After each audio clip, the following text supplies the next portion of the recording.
Okay, so while we're in this COVID-19 time, I thought I'd just tell you what I have in my pantry, because I know a lot of people have this, kind of worry that they don't have what they need. So I'm going to tell you about the basics of what you need and basically what I have, the things that I stock in my pantry. So there's just a few things, a few different categories of things. So I've got my proteins over here. That is like beans. My 11-year-old likes to eat baked beans. And then there's the kind of beans that you might put into different dishes with like garlic and flavor it with spices.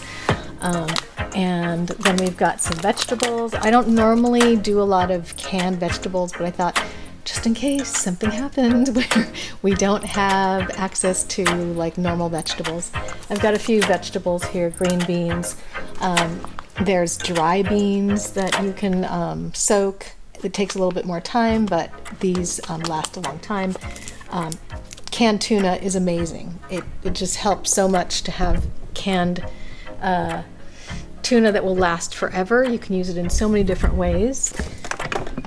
Tomatoes. So I use tomatoes in so many things, and I can make a sauce out of that. I can, put that in stews, soups. So I have whole tomatoes, and I also have some non-whole, like crushed tomatoes. I've got some roasted red pepper that will just flavor things up. Peanut butter is really important, as a staple.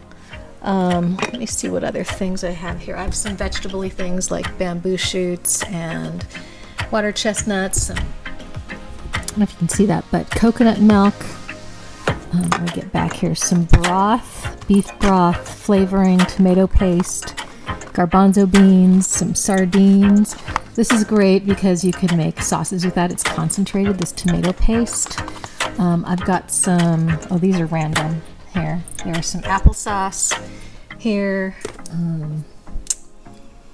What else do I have here? I've got some panko crumbs, crispy onions. I thought those were panko. Garbanzo beans, some lentils. So this is sort of my protein-ish area.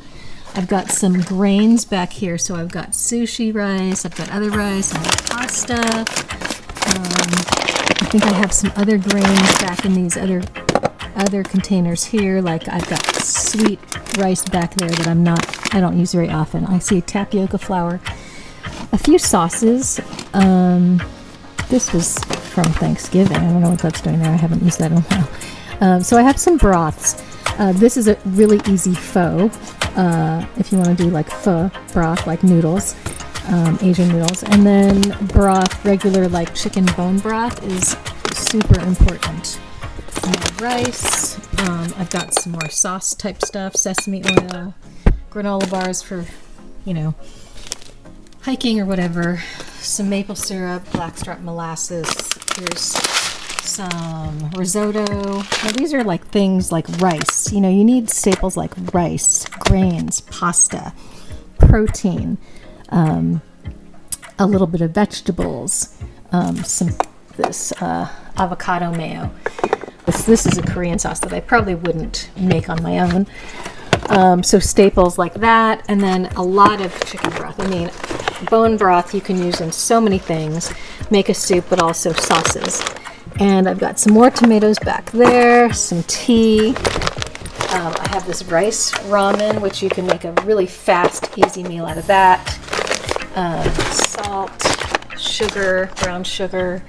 And then I've got some oats, some rolled oats, steel cut oats, raisins, that's like breakfasty, some, what is that called? Split mung bean and quinoa, apple cider vinegar.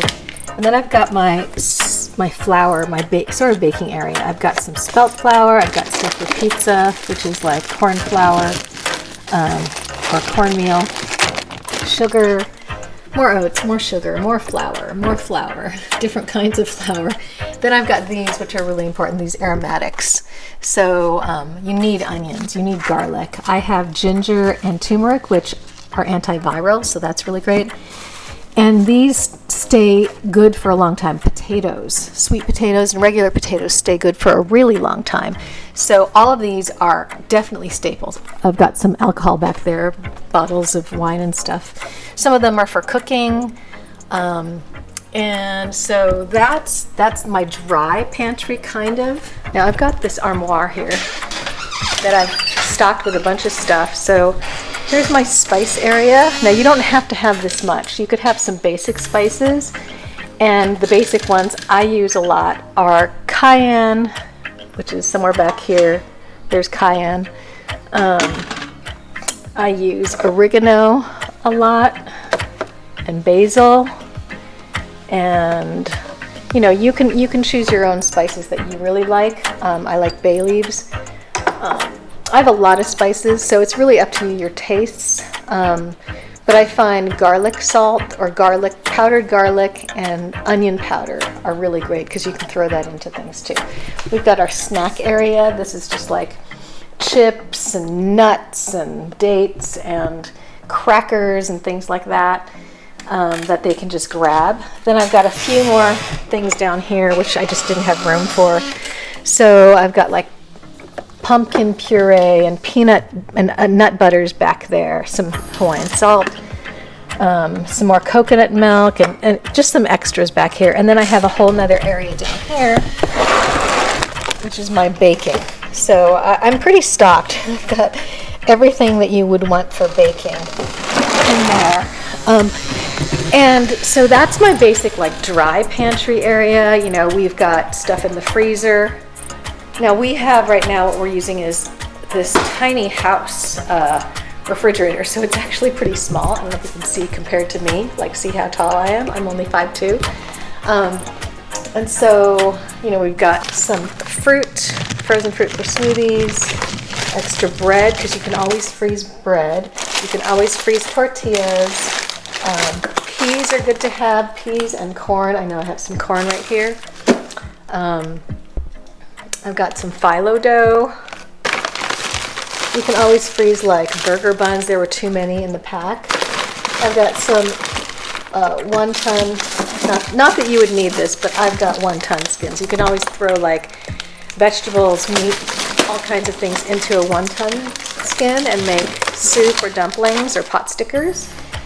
And I don't know, there's just some turkey stock and turkey and fish stock in there, some tofu, acai right there for smoothies, some frozen bananas. That's pretty much it for there. So you can keep a lot of stuff like fresh by freezing it. That's something that we can do. And then here's you don't need all this, but here's my oils and sort of saucy things like olive oil and salt and pepper. This is near my stove. Now I'm going through a kitchen remodel, so we haven't finished this, so that's why it looks like this right now. But anyway, I've got all these oils and vinegars and a little salt and pepper and spicy pepper for just over the stove. So that's the basic stuff. I mean, we've got our fresh stuff in the fridge, which is just, like your normal eggs and things and veggies and milk and stuff. But so for the dry pantry, that's pretty much it. I mean, you don't need a ton. That will probably last me for, I would say, a month or so, maybe even more. The baking for sure a long time. Spices for a long time. But if you're gonna kind of like lock down like we've been told to do, we really don't need a whole bunch. We just need to have the staples. So I'll put a list together, but basically if you have those things, then you're gonna be good. You need grains, you need oils, you need like nuts, you need proteins, you need vegetables, and I do have some canned fruit. Anyway, that's it for pantry items. I really know that people are really stressed about cooking and food, so I hopefully you're watching some of the videos where I'm showing you how to make these meals out of your pantry items. Things that you've had for a while in the cupboards, in the freezer, and if you can't get to the store often and you can't make it fresh, or if you only have a few fresh things, I'm showing you how you can make food taste good and be healthy in this situation that we're in. So hopefully you can stay safe and be well. See you soon.